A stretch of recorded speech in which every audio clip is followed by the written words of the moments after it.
Tax sir ಎಷ್ಟು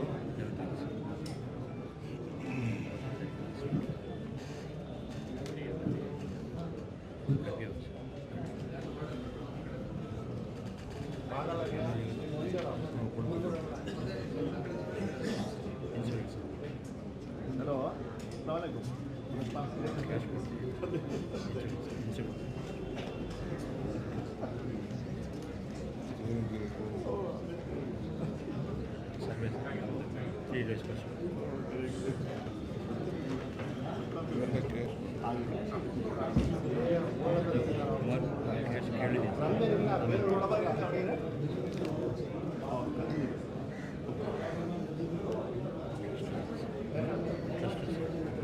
ಮೊನ್ನೆ ಯಾವ್ದು 2 ಲಕ್ಷ ಚೆಕ್ ಕೊಟ್ಟು ಅಂತ ನನಗೆ ಕೊಟ್ಟರು ಯಾವುದು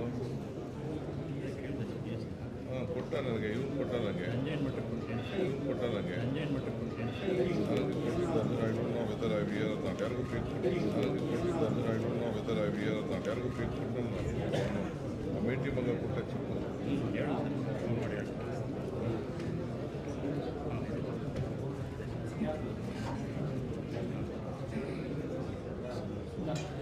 ನಾನು ವೃತ್ತಿ ಮಾಡ್ತೀನಿ ನಮಗೆ ಫೋನ್ ಮಾಡಿ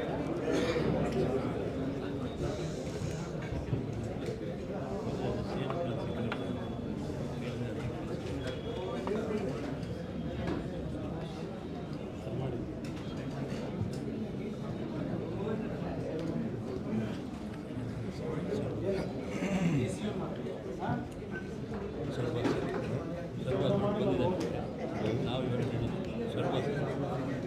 ಸರ್ವಾಸ್ ರಿಜಿಸ್ಟ್ರೇಷನ್ ಅವರೆಲ್ಲ ದುಡ್ಡು ತಗೊಂಡು ನಾವು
ಈ ಕಡೆ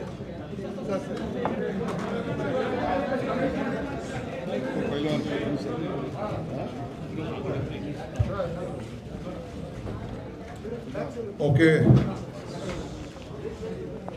ಎಲ್ಲರಿಗೂ ನಮಸ್ಕಾರ.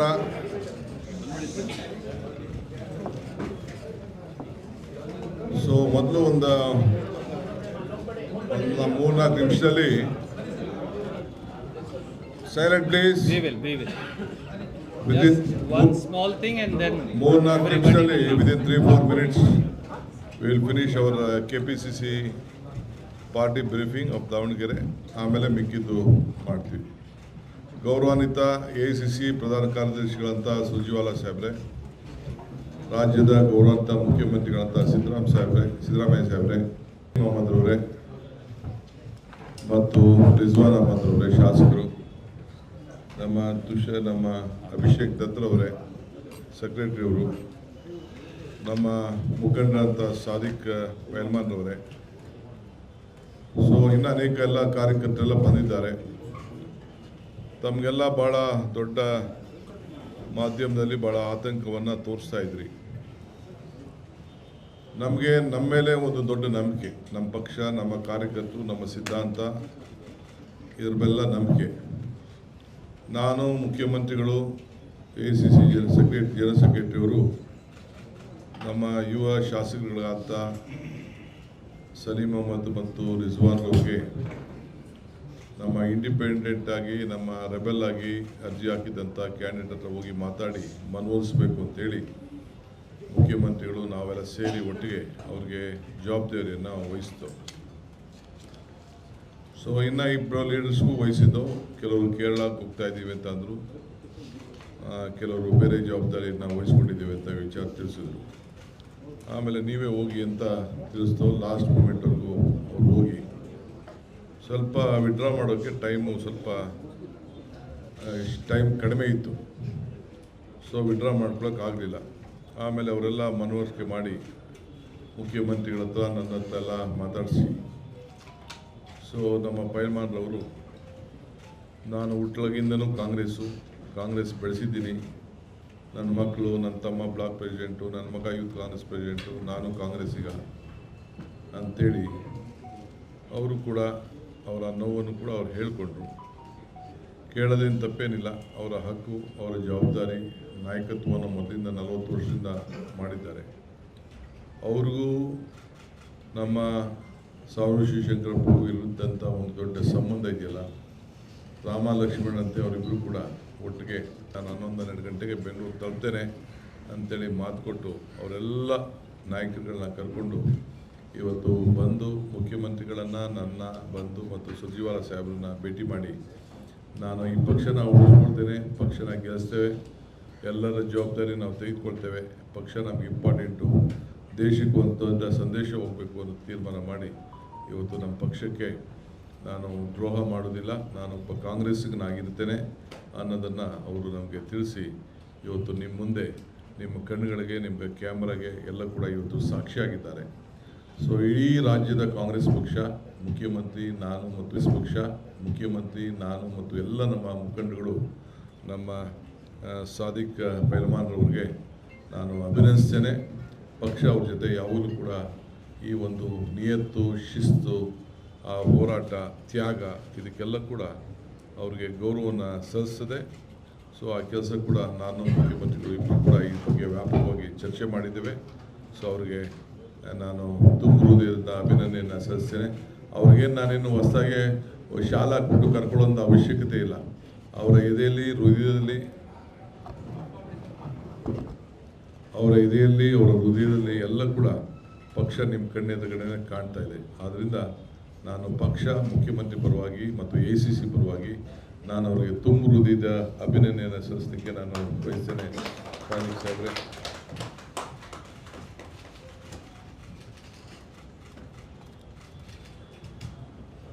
ಸೊ ಇದ್ರ ಜೊತೆಗೆ ನಾನು ಮತ್ತು ಮುಖ್ಯಮಂತ್ರಿಗಳು ಭಾಳ ತುಂಬ ಹೃದಯದಿಂದ ಶ್ರಮಪಟ್ಟಂಥ ನಮ್ಮ ಸ್ಥಳೀಯ ಕೆಲವು ಮುಖಂಡರುಗಳು ಕೂಡ ಹಗಲು ರಾತ್ರಿ ಅವರಿಗೆ ಮನವೊಲಿಸಲಿಕ್ಕೆ ಪ್ರಯತ್ನವನ್ನು ಮಾಡಿದ್ದಾರೆ.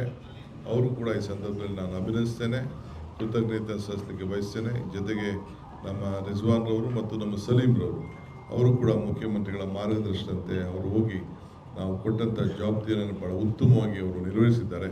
ಅವರು ಕೂಡ ನಾನು ಅಭಿನಂದಿಸುವಂಥ ಕೆಲಸ ಪಕ್ಷ ಅವರು ಕೂಡ ಮಾಡ್ತದೆ ಅನ್ನೋ ಮಾತನ್ನು ಈ ಸಂದರ್ಭ ಹೇಳಲಿಕ್ಕೆ ಬಯಸ್ತೇನೆ.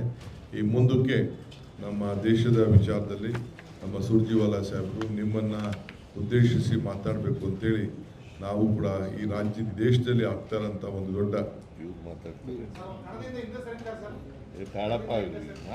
ಓಕೆ, ಒಂದು ನಿಮಿಷ, ನಮ್ಮ ಸಾದಿಕ್ರವರು ಮಾತಾಡ್ತಾರೆ, 2 ನಿಮಿಷ ಮಾತಾಡ್ತಾರೆ.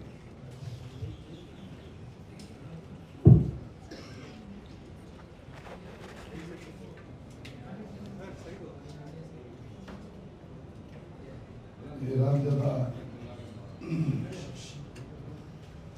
ಮುಖ್ಯಮಂತ್ರಿ ಸಿದ್ದರಾಮಯ್ಯವರೇ,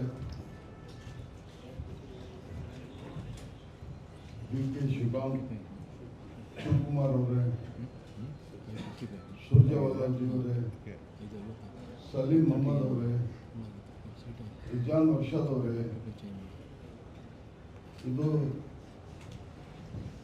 ರಾಷ್ಟ್ರೀಯ ಕಾಂಗ್ರೆಸ್ ಪಕ್ಷ ಈ ನಾಡಿನಲ್ಲಿ ಕಾಂಗ್ರೆಸ್ ಆಡಳಿತ ಮಾಡ್ಕೊಂತ ಬಂದಿದೆ. ನಮಗೆ ಎಲ್ಲರಿಗೂ ಗೊತ್ತಿರೋ ವಿಷಯ. ಒಂದು ಮನೆಯಲ್ಲಿ ಅಣ್ಣ ತಮ್ಮಂದರಲ್ಲಿ ಹೊಡೆದು ಬಂದರೆ ಹಿರಿಯರು ಯಾರೋ ಒಬ್ಬರು ಸಂಜಾಯಿಸ್ತಾರೆ, ಹೊಡೆದು ಬಂದದ್ದು ನಮ್ಮನ್ನು ಹಿರಿಯರು ನಮ್ಮ ಮನೆಯವರು ಕುಟುಂಬದವರಾದ ನನಗೆ ಕರೆದು ಸಮಜಾಯಿಸಿ ನಾನು ಪುನಃ ಆ ಮನೆಗೆ ಮತ್ತೆ ಮರಳಿ ಬಂದಿದ್ದೇನೆ. ಖಂಡಿತವಾಗೂ ನಮ್ಮ ಎಸ್ ಮಲ್ಲಿಕಾರ್ಜುನ್ ಅವರು, ಪರಬ ಮಲ್ಲಿಕಾರ್ಜುನ್ ಅವರು, ಶಾಮನೂರು ಶಿವಶಂಕರಪ್ಪ ನಿಧನ ಆದ ನಂತರ ಅವರ ನಮ್ಮ ರಾಜಕೀಯ ಗುರುಗಳು, ಈ ರಾಜ್ಯಕ್ಕೆ ವೀರಶೈವರ ಅಧ್ಯಕ್ಷರು, ಅವರ ಕೊಡುಗೆ ನಮ್ಮ ರಾಜ್ಯಕ್ಕೆ ನಮ್ಮ ಜಿಲ್ಲೆಗೆ ಭಾಳ ಇದೆ.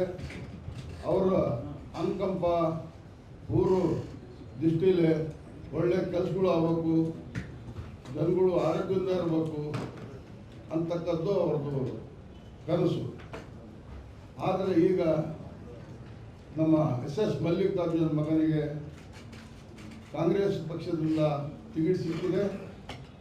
ಖಂಡಿತವಾಗೂ ಅಲ್ಪಸಂಖ್ಯಾತರು, ಆಯ್ದ ವರ್ಗದ ಜನ, ಎಲ್ಲ ಧರ್ಮದ ಜನ ಅವರಿಗೆ ಭುಜ ಹಚ್ಚಿ ಅಂತರ ಮತದಿಂದ 9ನೇ ತಾರೀಕಿಗೆ ನಾವು ಮತ ನೀಡಿ ನಾವು ವಿಧಾನಸಭೆಗೆ ಅವರಿಗೆ ಕಳಿಸ್ಕೊಡ್ತೀವಿ ಅಂತೇಳಿ ತಮ್ಮ ಮೂಲಕ ಮಾಧ್ಯಮದ ಮೂಲಕ ಹೇಳಕ್ಕೆ ನಾನು ಇಷ್ಟಪಡ್ತೀನಿ. Thank you. ಆಮೇಲೆ ರಿಟೈರ್ ಆಯ್ತಾ ಇದ್ದೀನಿ. We'll take questions later. You can say. ಎಲೆಕ್ಷನ್ನಿಂದ ನಾನು ಕಾಂಗ್ರೆಸ್ನವೇ, ಕಾಂಗ್ರೆಸ್ನವನೇ ನೀನು. ಹಳವ. ನಾನು ರಿಟೈರ್ಮೆಂಟ್ ಆಗಿ ನಾನು ಕಾಂಗ್ರೆಸ್ಸಿಗೆ ಪೂರ್ಣ ಯಾವ ಥರ ನಾನು ಸ್ಪರ್ಧೆಯಿಂದ ರಿಟೈರ್ಡ್ ಆಗಿದ್ದೀನಿ. ಪಕ್ಷ ಬಂಡಾಯ ಪಕ್ಷದಿಂದ ಸ್ಪರ್ಧೆಯಿಂದ ನಾನು ರಿಟೈರ್ಡ್ ಆಗಿದ್ದೀನಿ. ಕಾಂಗ್ರೆಸ್ಸಿಗೆ ನಾನು ಭುಜ ಹಚ್ಚಿ ಗೆಲ್ಲಿಸಿ ನಾನು ಕಳಿಸ್ಕೊಡ್ತೇನೆ ಅಂತೇಳಿ ತಮ್ಮ ಮೂಲಕ ನಾನು ಹೇಳಕ್ಕೆ ಇಚ್ಛೆ. ಓಕೆ, ಒಂದು ನಿಮಿಷ ಆಫ್ ಮಾಡಿ. ಈಗ ನೋ ಕಂಡೀಷನ್ ಅವೆಲ್ಲ ಏನಿಲ್ಲ, ಬೇರೆ ಏನು ಚರ್ಚೆ ಇಲ್ಲ, ಯಾವ ಕಂಡೀಷನ್ ಇಲ್ಲ. ಅವ್ರು ರಿಟೈರ್ಡ್ ಆಗಿದ್ದಾರೆ. ಮಿಕ್ಕಿದ ಬೇರೆ ವಿಚಾರ ಮಾತಾಡ್ತೀವಿ. ಎಲ್ಲರಿಗೂ ನಮಸ್ಕಾರ. ಮಿಕ್ಕಿದವರೆಲ್ಲ ಹೊರಡಿ, ಬೇರೆ ವಿಚಾರ ಮಾತಾಡ್ತೀನಿ ಹೊರಗಡೆ. ಅವರು ಟಿಕೆಟ್ ಕೇಳಿದ್ರು. ಈಗ ಅವರು ಟಿಕೆಟ್ ಕೇಳಿದ್ರು. ಪೈಲ್ವಾನ್ ಸಾದಿಕ್ ಅವರು ಕೂಡ ಟಿಕೆಟ್ ಕೇಳಿದ್ರು, ಅರ್ಜಿ ಹಾಕಿದ್ರು. ಆದ್ದರಿಂದ ಅವರು ಕಣದಲ್ಲಿ ಉಳಿದಿದ್ರು. ನಾನು ನಿನ್ನೆ ರಿಜ್ವಾನ್ ಅವರಿಗೆ ಮತ್ತು ಸಲೀಂ ಅವರಿಗೆ, ಇವರು ಎಂಥವರು ನಜೀರ್ ಅವರಿಗೆ ದಾವಣಗೆರೆಗೆ ಹೋಗಿ ನಾನು ನಿನ್ನೆ ರಿಪ್ಲೈ ಇದ್ದದ್ರಿಂದ ನಾನು ಹೆಚ್ಚು ಸಮಯ ಇರಲಿಲ್ಲ ನನಗೆ. ಹಾಗಾಗಿ ಇವ್ರನ್ನ ಕಳಿಸಿದ್ದೆ. ಅವರು ನಜೀರ್ ಹೋಗಲಿಲ್ಲ, ರಿಜ್ವಾನ್ ಮತ್ತು ಸಲೀಂ ಹೋಗಿದ್ದರು. ಅವ್ರು ಹೋಗೋ ಅಷ್ಟೊತ್ತಿಗೆ ಟೈಮ್ ಆಗಿಬಿಟ್ಟಿತ್ತು. ಸೊ ಹಂಗಾಗಿ ತೆಗಿಸೋಕ್ಕಾಗಲಿಲ್ಲ. ಅವರು ವಾಪಸ್ ತೆಗಿಸೋಕ್ಕಾಗಲಿಲ್ಲ. ಸೊ ಅವರು ಮನವೊಲಿಸಿ ಅವ್ರನ್ನ ರಿಟೈರ್ ಆಗಬೇಕು ಅಂತ ಹೇಳಿ ಅವರು ಒಪ್ಕೊಂಡು, ಯಾಕೆಂದರೆ ಅವರು ಕಾಂಗ್ರೆಸ್ನಲ್ಲೇ ಸುಮಾರು 40 ವರ್ಷಗಳಿಗೂ ಹೆಚ್ಚು ಕಾಲದಿಂದ ಇದ್ದಾರೆ ಕಾಂಗ್ರೆಸ್ನಲ್ಲಿ. ಕಾಂಗ್ರೆಸ್ಸಿನ ಕಟ್ಟಾಳು ಅವರು, ನಿಷ್ಠಾವಂತ ಕಾರ್ಯಕರ್ತ. ಸೊ ಮುಸಲ್ಮಾನರು ಸುಮಾರು 70 ಮತದಾರರಿದ್ದಾರೆ. ಅವರು ಕೂಡ ಟಿಕೆಟ್ ಬಯಸಿದ್ರು. ಇವೆಲ್ಲನೂ ಪರಿಶೀಲನೆ ಮಾಡಿ ಕೊನೆಗೆ ಮಲ್ಲಿಕಾರ್ಜುನ್ ಅವರ ಮಗನಿಗೆ ಕೊಡಬೇಕು ಅಂತ. ಯಾಕೆಂದರೆ ನಮ್ಮಲ್ಲಿ ಯಾರು ನಿಧನ ಆಯ್ತಾರೆ ಅವ್ರ ಮನೆಯವರಿಗೆ ಕೊಡ್ತಕ್ಕಂಥದ್ದು ಒಂದು ಪದ್ಧತಿ. ಈ ಪದ್ಧತಿಯಿಂದ ಮಲ್ಲಿಕಾರ್ಜುನ ಅವರ ಮಗನಿಗೆ ಕೊಟ್ಟಿದ್ದೀವಿ, ಸಮರ್ಥನ್ ಅವರಿಗೆ. ಇವರು ಕೂಡ ಆಕಾಂಕ್ಷಿಯಾಗಿದ್ದರು. ಇವರೀಗ ಇವತ್ತು ನಮ್ಮ ಚುನಾವಣಾ ಸ್ಪರ್ಧೆಯಿಂದ ನಿವೃತ್ತರಾಗಿದ್ದಾರೆ. ನಿನ್ನೆ 11 ಜನ ವಾಪಸ್ ತಗೊಂಡಿದ್ದಾರೆ, ಅವರ ನಾಮಿನೇಷನನ್ನು ವಾಪಸ್ ತಗೊಂಡಿದ್ದಾರೆ. ಸೊ ಅದರಿಂದ ಸಲೀಂ ಅವರಿಗೆ ಮತ್ತು ರಿಜ್ವಾನ್ ಅವರಿಗೆ ನಾನು ಧನ್ಯವಾದಗಳನ್ನು ಈ ಸಂದರ್ಭದಲ್ಲಿ ಹೇಳಲಿಕ್ಕೆ ಬಯಸ್ತಾ ಇದ್ದೇನೆ. ಮತ್ತು ಎಲ್ಲ ಪೈಲ್ವಾನ್ ಸಾದಿಕ್ ಭಾಳ ವರ್ಷಗಳಿಂದ ನನಗೂ ಅವ್ರ ಪರಿಚಯ. ಸಾದಿಕ್ ಅವ್ರು ಪೈಲ್ವಾನ್ ಕುಸ್ತಿ ಮಾಡ್ತಾ ಇದ್ದಾಗಿಂದ ಪರಿಚಯ. ನಾನು ಕುಸ್ತಿ ನೋಡೋಕೆ ಹೋಗ್ತಿದ್ದೆ, ಇವರು ಕುಸ್ತಿ ನೋಡೋಕ್ಕೆ ಹೋಗ್ತಾ ಇದ್ದೆ. ಸಾದಿಕ್ ಕುಸ್ತಿ ಮೈಸೂರಿನಲ್ಲಿ ಕುಸ್ತಿ ಅಖಾಡ ಇತ್ತು ಒಂದು, ಅದು ಚೆನ್ನೈ ಅಖಾಡ. ಚೆನ್ನೈನವರ ಅಖಾಡ, ಅಲ್ಲಿ ಕುಸ್ತಿ ನಡೆಯೋದು. ಆಗ ಹೋಗ್ತಾ ಇದ್ದೆ, ಇವರು ಚಾರ್ಲಿ ಅಂತ ಇನ್ನೊಬ್ಬಿದ್ರು, ದೊಡ್ಡ ಚಾರ್ಲಿ ಅಂತ, ದಾವಣಗೆರೆಯವರು. ಅವರು ದೊಡ್ಡ ಪೈಲ್ವಾನ್, ಇವರು ದೊಡ್ಡ ಪೈಲ್ವಾನ್. ಕುಸ್ತಿ ನೋಡಕ್ಕೆ ಹೋಗಿದ್ದೆ. ಸೊ ಇವರು ಆಕಾಂಕ್ಷಿ ಆಗಿದ್ದರು. ಆಕಾಂಕ್ಷಿಗಳಾಗೋದು ತಪ್ಪೇನಿಲ್ಲ, ಬಿಕಾಸ್ ಅಲ್ಲಿ ಮತದಾರರಿದ್ದರು, ಮುಸ್ಲಿಂ ಮತದಾರರಿದ್ದರು. ಅವರು ಕ್ಯಾಂಡಿಡೇಟ್ ಆಗಬೇಕು ಅಂತ ಬಯಸಿದರೆ ತಪ್ಪೇನಿಲ್ಲ. ಆದರೆ ಎಲ್ರಿಗೂ ಕೊಡೋಕ್ಕಾಗಲ್ಲ. ಕಾಂಗ್ರೆಸ್ನ ನೀತಿಯಂತೆ ಯಾರು ಮರಣ ಹೊಂದಿದ್ದಾರೆ ಅವ್ರ ಮನೆಯವರಿಗೆ ಕೊಡೋದು ಅಂತೇಳಿ ಬಾಗಲಕೋಟೆಯಲ್ಲಿ 2 ಬೈ ಎಲೆಕ್ಷನ್ಗಳು ನಡೀತಾ ಇದ್ದವು. ಒಂದು ಬಾಗಲಕೋಟೆ, ಇನ್ನೊಂದು ದಾವಣಗೆರೆ. ದಾವಣಗೆರೆಯಲ್ಲೂ ಶಿವಶಂಕರಪ್ಪನವ್ರ ಮೊಮ್ಮಗನಿಗೆ ಕೊಟ್ಟಿದ್ದೀವಿ. ಆಮೇಲೆ ಮೇಟಿಯವರು ಕಾಲ ಆದರೂ ಅವರ ಮಗನಿಗೆ ಕೊಟ್ಟಿದ್ದೀವಿ, ಕಿರಿ ಮಗನಿಗೆ. 2 ಕಡೆ ಗೆಲ್ತೀವಿ. ನಾನು ಪೈಲ್ವಾನ್ ಸಾದಿಕ್ ಅವರಿಗೆ ಧನ್ಯವಾದಗಳನ್ನು ಹೇಳಲಿಕ್ಕೆ, ಯಾಕೆಂದರೆ ನಮ್ಮ ಮಾತನ್ನು ನಂಬಿ ನಾನು ಮತ್ತು DK ಶಿವಕುಮಾರ್ ಮಾತುಗಳನ್ನು ಅವರು ಒಪ್ಕೊಂಡು ವಾಪಸ್ ಇವತ್ತು ರಿಟೈರ್ ಆಗಿದ್ದಾರೆ. ಅವರಿಗೆ ಧನ್ಯವಾದಗಳನ್ನು ಪಕ್ಷದ ವತಿಯಿಂದ ಹೇಳಲಿಕ್ಕೆ ಬಯಸ್ತಾ ಇದ್ದೀನಿ. ನಮಸ್ಕಾರ. ಆಯಿತು, ಅದೆಲ್ಲ ಬಿಡಿ, ಅದೆಲ್ಲ ಏನಿಲ್ಲ, ಚರ್ಚೆ ಮಾಡೋಕ್ಕೆ ಹೋಗಬೇಡಿ. ಚರ್ಚೆನ ನಾವು ಮಾತಾಡೋದಿಲ್ಲ, ಉತ್ತರನೂ ಕೊಡೋದಿಲ್ಲ, ತಲೆ ಕೆಡಿಸ್ಕೋಬೇಡಿ. ಓಕೆ, ನಮಸ್ಕಾರ. ಈಗ ನಾನು ನಮ್ಮ ಜನರಲ್ ಸೆಕ್ರೆಟರಿ ಅವರು ದೆಹಲಿಯಿಂದ ಬಂದಿದ್ದಾರೆ, ಮುಖ್ಯಮಂತ್ರಿಗಳು ಕೂಡ ಆಗಿದ್ದಾರೆ. ಸೊ ಈಗ ಇದೊಂದು ಭಾಳ ಈ ಜನಕ್ಕೆ ನೋಯ್ತಾ ಇರೋಂಥ ಒಂದು ದೊಡ್ಡ ಸಮಸ್ಯೆ. ಪ್ರತಿದಿನ 1000 ಕೋಟಿ ರೂಪಾಯಿಯಷ್ಟು BJPಯವರು ನಮ್ಮ ಜನರ ಹಣವನ್ನು ಹಿಂಡ್ತಾ ಇದ್ದಾರೆ. ಈ ವಿಚಾರವಾಗಿ ಇವತ್ತು ನಾವು ನಿಮಗೆಲ್ಲ ಕೂಡ ಯಾವ ರೀತಿ ಏನಾಗ್ತಾಯಿದೆ ಅಂಥೇಳಿ ಮುಖ್ಯಮಂತ್ರಿಗಳು ಮತ್ತು ನಮ್ಮ ಸುರ್ಜಿವಾಲಾ ಸಾಹೇಬರು ಇದನ್ನು ನಿಮ್ಮ ಬಗ್ಗೆ ಮಂದಟ್ಟು ಮಾಡಿಕೊಡ್ತಾರೆ. ಆ ದೃಷ್ಟಿಯಿಂದ ಈ ಒಂದು ಮಾಧ್ಯಮ ಗೋಷ್ಠಿಯನ್ನು, ತುರ್ತುಗೋಷ್ಠಿಯನ್ನು ನಮ್ಮ ನಾಡಿನ ಜನತೆಗೆ ಪೆಟ್ರೋಲು, ಡೀಸೆಲ್ಲು ಮತ್ತು ಗ್ಯಾಸ್ನಲ್ಲಿ ಏನು ತೊಂದರೆ ಆಗ್ತಾಯಿದೆ, ಇದಕ್ಕೆ ಸರ್ಕಾರ ಏನು ವಿಫಲ ಆಗ್ತಾಯಿದೆ, ಈ ಸಮಸ್ಯೆ ಅಲ್ಲದೆ ಕೂಡ ಯುದ್ಧದ ಸಮಸ್ಯೆ ಇದ್ದರೂ ಕೂಡ ಯಾವ ರೀತಿ ನಮಗೆ ರಕ್ಷಣೆ ಮಾಡೋಕ್ಕಾಗಲಿಲ್ಲ ಅನ್ನೋದು ಕೂಡ ತಾವೆಲ್ಲ ಅರ್ತಿದ್ದೀರಿ, ನೋವು ಅನುಭವಿಸ್ತಾ ಇದ್ದೀರಿ. ವೋಲ್ಟ್ಗಳು ಏನಾಗ್ತಾಯಿದೆ, ಪೆಟ್ರೋಲ್ ಡೀಸೆಲ್ ಏನಾಗ್ತಾಯಿದೆ, ಗ್ಯಾಸ್ ಏನಾಗ್ತಾಯಿದೆ ಅಂತ ಕೇಳೋದು ನಮಗೆ ಅನುಭವ ಆಗ್ತಾಯಿದೆ. ಈ ದೃಷ್ಟಿಯಿಂದ ಇವತ್ತು ಮಾಧ್ಯಮ ಗೋಷ್ಠಿಯನ್ನು ಕರೆದಿದ್ದೇವೆ. So first I would like to request my Surjewala ji just to speak on this.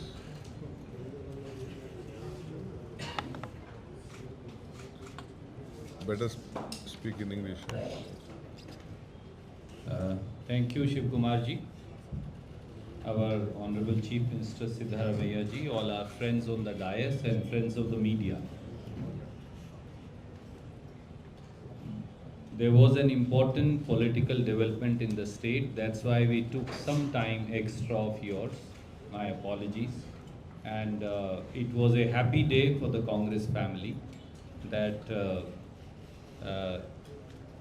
few friends who had some differences of opinion, they have come back to the Congress mainstream, as PCC President said, and we have welcomed Sadiq Pahalwanji and hundreds and thousands of other friends who had some reservations, and now everything stands sorted out. Coming back, Chief Minister, PCC President, myself and all of us are here with an important issue today.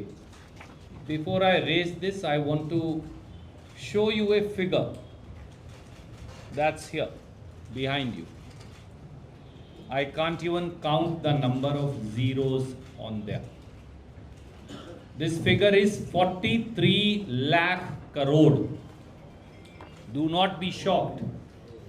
That is the money collected by Modi government and the BJP by taxing people of India over last 11 years. 1,000 crore per day for 11 years every day is how much Modi government has been collecting by imposing excise duty and customs duty on petrol and diesel alone. Friends, as the West Asia crisis looms large, we saw that late yesterday, early morning today, the first private oil company of the country, Naira Energy, which was SR Oil earlier, raised the price of petrol by 5 rupees 30 paisa a litre and raised the price of diesel by 3 rupees a litre. According to us, and that's why CM, Deputy CM, PCC President, we are all here today, this is a prelude to the imminent hike in prices of petrol, diesel and gas as the BJP government awaits once again the conclusion of elections on 9th April and 23rd April. Thereafter, they will raise it again. Petrol and diesel by up to 20 rupees a litre and gas cylinder by up to 500 rupees a gas cylinder more, in addition to the 2 hikes that have already happened. This is the well-known dupe, deceive, distract style of Modi government and the BJP. They keep attempting to fool or befool all of us by announcing, they announced reduction in excise duty on petrol and diesel and push to media friends as if prices have gone down. They reduced excise duty on petrol, I was telling PCC President and Chief Minister, from rupees 13 to rupees 10 a litre, and on diesel from rupees 10 a litre to 0. Without but a paisa of relief for the common people of the country. You repeat it. This is called, they reduced excise duty without giving a single paisa of relief to ordinary Indian. This is called balance sheet management, convenient accounting and headline management. The burden will get transferred back to whom? To Government of India. Government of India will collect this money from whom? From you and me and from each one of us. And finally it is called inflict 1,000 wounds and then put a band-aid over them. That's what it is called. Friends, the truth is that Modi government's devious and unrelenting taxation of petrol and diesel over last 11 years is a cycle of loot for which Prime Minister must answer, BJP leaders must answer. And I want to place 5-6 facts before you. Number 1, over last 11 years, by imposing excise duty on petrol and diesel, Government of India has collected 43 lakh crore. This is 1,000 crore a day. So what I have done is, there is a petroleum analysis cell in Government of India. Year-wise, they collect as to how much money Government of India has collected from excise duty. So for all the 11 years, I am sending you a chart. PCC will be releasing it. If you total it, it comes to about 42 lakh crore. We've added the current figure for 26 to make it 43 lakh crore. Simple question is, Mr. Modi, Mr. Vijendra, Mr. R. Ashok, they must answer. Where has 43 lakh crore gone? Who has that money? Where has the money gone? Second question. On 26th May 2014, when Congress demitted power, the price of petrol was 71 rupees a litre. The price of diesel was 56 rupees a litre. The price of petrol today has gone up from 71 rupees to 102 rupees. 102 rupees 96 paisa to be precise. The price of diesel has gone up from 56 rupees to 91 rupees a litre. Even the price of crude oil when Congress demitted power in 2014 was $108 per barrel. Prior to the West Asia crisis, the average price of crude oil was 70 rupees a barrel, almost down by $38 per barrel. If I was to calculate that, the actual price of petrol should be 61 rupees a litre and diesel should be 56 or 57 rupees a litre. Rest of the money is going to BJP government's pocket. Thirdly, between 2014 to 2025, 11 years, Modi government imposed an average excise duty of rupees 19.70, 19 rupees 70 paisa on petrol per litre and 15 rupees 50 paisa per litre on diesel. This is 25% of the price of petrol and 22% of the price of diesel. So every time you put fuel in your scooter, motorcycle, car, tractor, four-wheeler, truck, 25% goes to Modi government's pocket because that's what they are collecting. They have increased excise duty. They have varied it 21 times and increased it 12 times.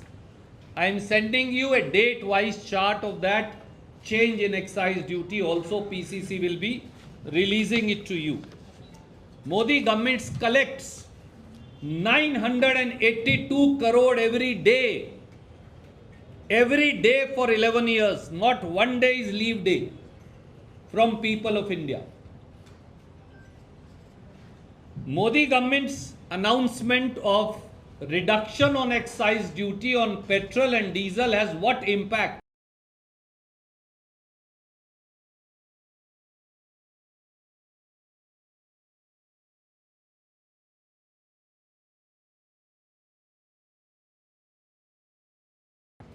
As per will the benefit people of India.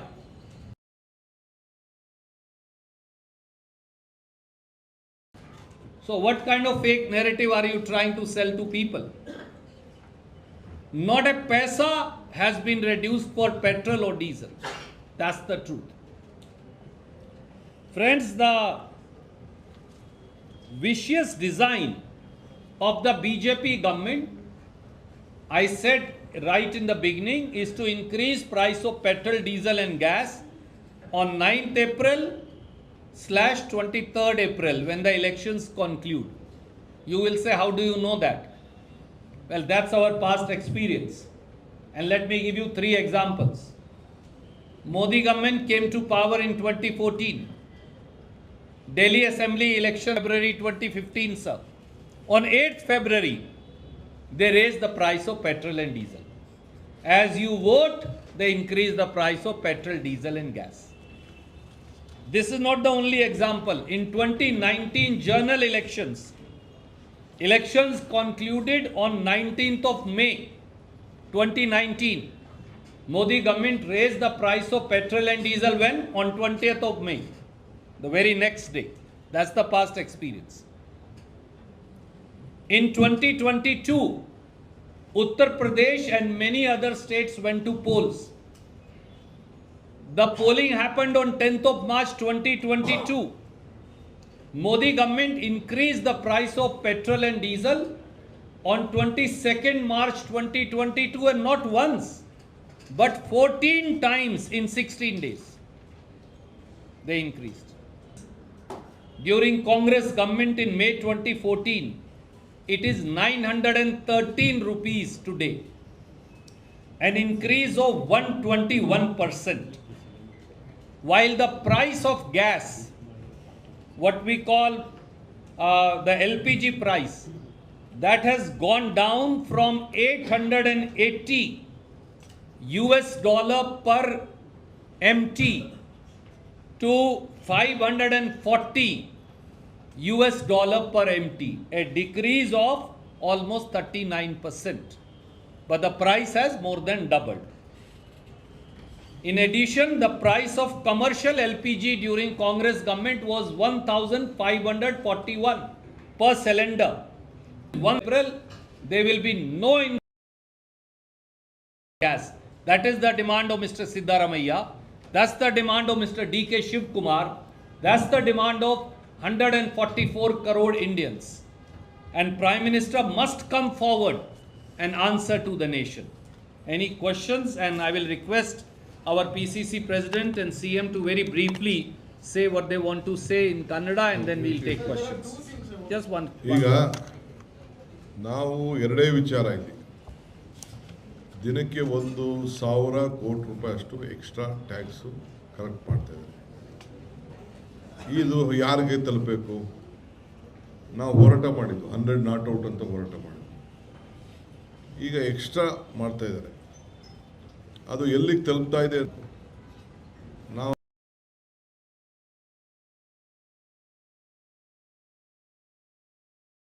ಕಂಪ್ನಿಗಳು ಇವೆಲ್ಲ ಅವ್ರು ಬೇಕಾದಂಥ ಕಂಪ್ನಿಗಳಿಗೆ trial ಮಾಡ್ತಿದ್ದಾರೆ. ಈಗ election ಹತ್ರ ಬಂತು ಅಂದ ತಕ್ಷಣ, ಮುಗಿದ ತಕ್ಷಣ ಇದು ಮಾಮೂಲಿ ಹಿಂದೆ ಎಲ್ಲ ಕೂಡ ರೈಸ್ ಮಾಡಿದ್ದಾರೆ. ಈಗಲೆಲ್ಲ ಕ್ರೂಡ್ ಪ್ರೈಸು ಯಾವ ರೀತಿ ಆಗ್ತಾ ಇದೆ ಇವೆಲ್ಲ ಕೂಡ ನಿಮಗೆ ಅರ್ಥ ಇದೆ. ನಮ್ಮ ರಾಜ್ಯದ ಗ್ರಾಹಕರಿಗೆ ಇವತ್ತು ಏನು ಗ್ಯಾಸ್ ಕೊಡಬೇಕಿತ್ತು ಅದನ್ನು ಸರಿಯಾದ ರೀತಿಯಲ್ಲಿ ಅವ್ರ ಕೈಯಲ್ಲಿ ಕೊಡೋಕ್ಕಾಗ್ತಾ ಇಲ್ಲ. ಈಗ 2 ವ್ಯಾನ್ ಬಂತು, 2 ಇದು ಬಂತು, ಹಡಗುಗಳು ಬಂತು. 2 ಹಡಗು ಬಂದದ್ದು ಹಡಗನ್ನ ಒಂದು ದಕ್ಷಿಣಕ್ಕೆ ಕಳಿಸ್ಬೋದಾಯ್ತಲ್ಲ, ಇಲ್ಲಿ ಕರ್ನಾಟಕಕ್ಕೋ ತಮಿಳ್ನಾಡಿಗೋ ಕಳಿಸಿಸ್ಬಿಟ್ಟು ಒಂದನ್ನು ನಮಗೆಲ್ಲ ಕೊಡ್ಬೋದಾಯ್ತಲ್ಲ. ಈ ಎಲೆಕ್ಷನ್ಗಳಿದೆ, ಕೇರಳಗೆ, ತಮಿಳ್ನಾಡಿಗೆ, ಗುಜರಾತಲ್ಲಿ ಯಾಕೆ ಇಳೀತದು? ಒಂದು ಅಲ್ಲಿಗೆ ಹೋಗ್ಬೋದಾಯ್ತು, ಒಂದು ಅಲ್ಲಿಗೆ ಆ ಕಡೆ ಕೊಟ್ಕೊಂಡು ಒಂದು ಕೆಳಗಡೆ ಮಾಡ್ಬೋದಾಯ್ತು. ಸೊ ದಕ್ಷಿಣ ಭಾರತವನ್ನೇ ಅವರು, ನಾವು ಯಾರು ಇಲ್ಲಿ ತಮಿಳ್ನಾಡಲ್ಲಿ, ಕೇರಳಲ್ಲಿ, ಕರ್ನಾಟಕದಲ್ಲಿ, ಆಂಧ್ರಲ್ಲಿ, ತೆಲಂಗಾಣಲ್ಲಿ ಅವ್ರದ್ದೇನು ಇಲ್ಲಿ ಇಲ್ಲ ಅಂಥೇಳಿ ನಮ್ಮ ದಕ್ಷಿಣ ಭಾರತವನ್ನು ಈ ರೀತಿ ಈ ದೃಷ್ಟಿಯಿಂದ, ಕೆಟ್ಟ ದೃಷ್ಟಿಯಿಂದ ಇವತ್ತು ನೋಡ್ತಾ ಇದ್ದಾರೆ.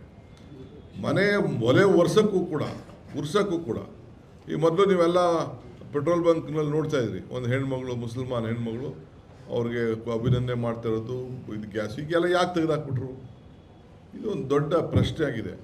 ಸೊ ಅವ್ರ ಭಾವಚಿತ್ರ ಎಲ್ಲ ಪೆಟ್ರೋಲ್ ಬಂಕ್ಗಳಲ್ಲಿ ಹಾಕ್ಕೊಂಡು ಕೂತಿದ್ರು, ಪೆಟ್ರೋಲು ನಾವು ಹಿಂಗೆ ಮಾಡಿದ್ದೀವಿ, ಗ್ಯಾಸು ಹಿಂಗೆ ಮಾಡಿದ್ದೀವಿ ಅಂತೇಳಿ. ಈಗೆಲ್ಲ ಕಣ್ಮರೆ ಆಗ್ಬಿಟ್ಟಿದ್ದಾರೆ. ಅದರಿಂದ ದಿನ ಗ್ರಾಹಕರ ಜೋಬನ್ನು ಪಿಕ್ ಪಾಕೆಟ್ ಮಾಡ್ತಾ ಇರೋ ಮುಖಾಂತರ ನಮ್ಮ ಮತದಾರರಿಗೆ, ನಮ್ಮ ಜನರಿಗೆ ಈ ಜಾಗೃತಿ ಮೂಡಿಸ್ಬೇಕು ಅಂತೇಳಿ ಇವತ್ತು ನಾವು ಈ ಪ್ರೆಸ್ ಕಾನ್ಫರೆನ್ಸನ್ನು ನಿಮಗೆ ಮಂದಟ್ ಮಾಡೋಂಥ ಕೆಲಸವನ್ನು ನಾವು ಮಾಡ್ತಾ ಇದ್ದೇವೆ. ಸೊ ಇವತ್ತು ಏನು ನಾವು ಹೇಳ್ತಾ ಇದ್ದೀವಿ, ಹಿಂದೆ ಎಲ್ಲ ಏನಾಗಿತ್ತು, 2014 26 ಮೇಯಿಂದ ಏನು ಒಂದು ಇನ್ಕ್ರೀಸ್ ಆಯಿತು. ನಮ್ಮ ಸರ್ಕಾರದಲ್ಲಿ 71 ರೂಪಾಯಿ ಇತ್ತು, 71 ರೂಪಾಯಿ ಕೊಡ್ತಾಯಿದ್ದು, 56 ರೂಪಾಯಿ ಡೀಸೆಲ್ ಕೊಡ್ತಾಯಿದ್ದು. ಸೊ ಈಗ 102 ರೂಪಾಯಿ, 103 ರೂಪಾಯಿ ಈಗ ಆಗಿದೆ. ಇದಕ್ಕೇನು ಕಾರಣ? ಯಾಕೆ ಆಯಿಲ್ ಪ್ರೈಸ್ ಕಡಿಮೆ ಇದ್ದರೂ ಕೂಡ, ಕ್ರೂಡ್ ಆಯಿಲ್ ಪ್ರೈಸ್ ಕಡಿಮೆ ಕೂಡ ಈ ರೀತಿ ಯಾಕೆ ಆಗ್ತಾ ಇದೆ? ಸೊ ಅದಕ್ಕೆ ಮುಂಚೆಯಾಗಿ ನಮ್ಮ ಜನತೆ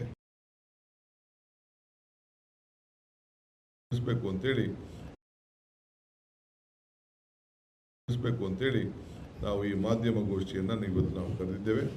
ಸೊ ಇವತ್ತೆಲ್ಲ ತಾವೆಲ್ಲ ಕೂಡ ಎಲ್ಲ ಬಂದಿದ್ದೀರಿ. ಸೊ ಚೀಫ್ ಮಿನಿಸ್ಟರ್ ಸಾಬ್, ಎನಿಥಿಂಗ್ ಯು ವಾಂಟ್ ಪ್ಲೀಸ್? ನಾಳೆ ನಾನು ಪ್ರೆಸ್ ಕಾನ್ಫರೆನ್ಸ್ ಕರೆದು ಮಾತಾಡ್ತೀನಿ. ಅದರಿಂದ ಈಗ ಸುರ್ಜೇವಾಲಾ ಅವರಿಗೆ ನೀವು ಪ್ರಶ್ನೆಗಳನ್ನು ಕೇಳಿ.